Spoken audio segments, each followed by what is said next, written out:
एक नगर में दो भाई राजू और दीपू नगर के एक गैराज में मैकेनिक का काम करते थे। दोनों बहुत मेहनती थे।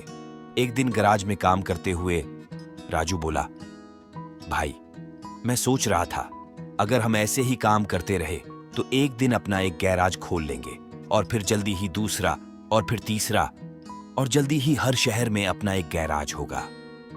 यह कहने के बाद दोनों राजू और दीपू अपना काम बंद करके मुस्कुराते हुए ऊपर की ओर देखते हुए अपने ख्यालों में खो जाते हैं। सपने में राजू और दीपू अपने नए गैराज के उद्घाटन की रिबन काट रहे हैं। तभी पीछे से उसकी पीठ पर कोई धक्का देता है और दोनों घबरा के सपने से बाहर आते हैं। राजू के बगल में उसी गैराज का मालिक खड़ा था। मालिक चिल्लाते हुए, तुम दोनों से एक काम सही से नहीं होता। कल एक गाड़ी तुम लोगों ने बना के दी थी। ग्राहक का फोन आया था, उनकी गाड़ी से धुआं निकल रहा है और रास्ते में बंद हो गई है। ये 1 महीने में तुम्हारी 8वीं शिकायत है। मैं तुम दोनों को अभी काम से निकलता हूं, निकल जाओ मेरे गैराज से। मालिक, पर यह भी तो हो सकता है उसकी गाड़ी खराब हो।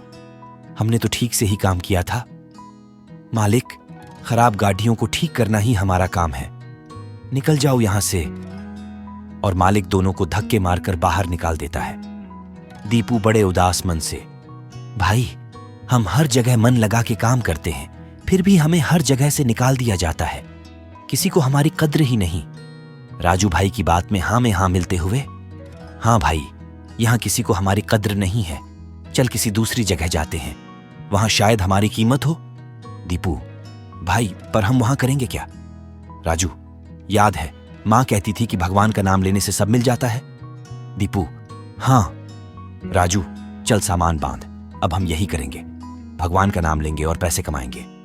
दीपू, वो कैसे? राजू, अरे हम बाबा बन के लोगों को ज्ञान देंगे और उनसे पैसे लेंगे। दीपू, वो तो ठीक है, पर हम लोगों को क्या ज्ञान देंगे? राजू, अरे वही जो मां हमें देती थी। तू ज्यादा सवाल मत कर। सामान बांध, हम राजा सूर्यदेव के चंपक नगर जा रहे हैं। चंपक नगर में एक बड़े बरगद के पेड़ के नीचे पहुंच जाते हैं। राजा सूर्यदेव का चंपक नगर है, हम यहीं से शुरू करेंगे।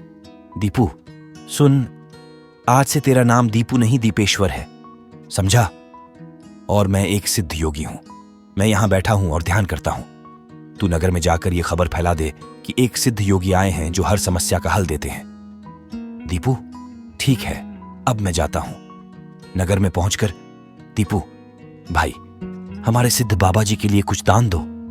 आदमी, ये कौन से बाबा है और कहां है? बड़े सिद्ध बाबा हैं। उनके पास हर समस्या का हल है। नगर के बाहर जो बड़ा बरगद का पेड़ है ना, वहां ठहरे हुए हैं।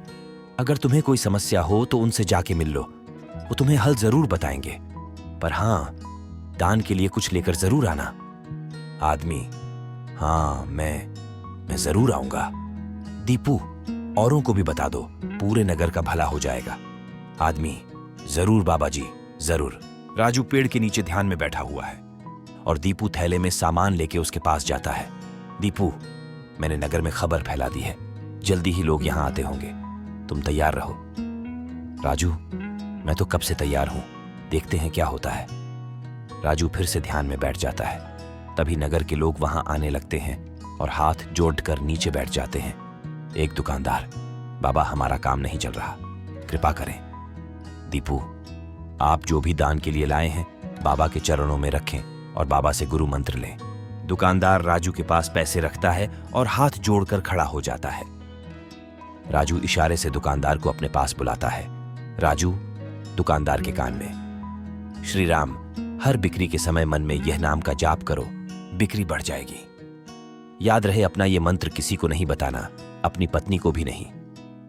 दुकानदार, जैसी आपकी आज्ञा बाबा जी। राजा सूर्यदेव के महल में राजा के गुरुदेव राजा से कहते हैं, राजन, आप राजकुमारी के लिए एक योग्य वर तलाश रहे थे। हमारे गांव में एक सिद्ध योगी आए हैं जो तेजवान है और राजकुमारी के लिए एकदम श्रेष्ठ है। राजा, गुरुदेव, मुझे आपके चयन पर पूरा विश्वास है। अगर आपने चुना है तो वो राजकुमारी के लिए अवश्य ही उत्तम होगा। सोने, जवाहरात और अनेक उपहार लाओ। हम अभी उन महान योगी के पास जाएंगे और उनसे राजकुमारी से विवाह करने का आग्रह करेंगे। राजा राजू के पास पहुंचता है और बोलता है, हे तपस्वी, मैंने आपके बारे में जो सुना था, आप उतने ही तेजस्वी हैं। मेरा आग्रह स्वीकार करें। राजू ध्यान से आंख खोलकर राजा को देखता है और बोलता है, जी महाराज, कहिए क्या परेशानी है आपको। राजा, मेरी इच्छा है कि आप मेरी पुत्री से विवाह करें और ये उपहार स्वीकार करें। राजू काफी देर तक उपहार में लाए सोने, चांदी और अनेक वस्त्र और उपहारों को देखता रहता है। फिर राजा की ओर मुड़ता है। महाराज, मैं तो एक सन्यासी हूं, मुझे इन सब से क्या लेना। मुझे क्षमा करें, मैं आपकी बात नहीं मान सकता। दीपू चौंकते हुए राजू को देखता है। राजा, मैंने जो सुना था, आप उससे भी महान हैं। मुझे क्षमा करें यदि मैंने आपका अनादर किया हो। आप जब तक यहां हैं, मैं कोशिश करूंगा कि आपको कोई दिक्कत ना हो। इसके बाद राजा सूर्यदेव तपस्वी को प्रणाम करके वापस चले जाते हैं। अरे राजू, ये क्या कर दिया तुमने? इतना अच्छा मौका हाथ से जाने दिया। अरे राज करते हम लोग। राज, तुम्हें ये क्या हो गया है? राजू, मैं यही सोच रहा था, लेकिन फिर मैंने सोचा कि इतने दिनों से ईश्वर का नाम लेते लेते इतना तो समझ आ गया है कि ईश्वर के नाम में ऐसा क्या है जो मेरा सारा राजसी ठाठ छोड़कर बैरागन बन गई। क्यों प्रहलाद ने अपने पिता की इतनी यातनाएं सही? मुझे भी राम नाम का धन मिल गया है, जिसके आगे इस दुनिया का सारा धन फीका है। दीपू, मुझे ये सब नहीं पता। हम यहां पैसे कमाने आए थे, ना कि साधु बनने। मैं चला, मैं अकेले ही सब संभाल लूंगा। राजू, तुम्हें जो ठीक लगे करो, पर अगर किसी मुसीबत में फंस जाओ, पूरी श्रद्धा से ईश्वर का नाम लेना, तुम्हारी मुसीबत दूर हो जाएगी। दीपू, तुम्हारा दिमाग खराब हो गया है? इतनी आसानी से मुसीबत दूर होती तो सभी खुश होते। राजू बस उसे देखकर मुस्कुराता है और ध्यान में बैठ जाता है। दीपू अपनी पोटली उठाकर गांव की ओर चल देता है।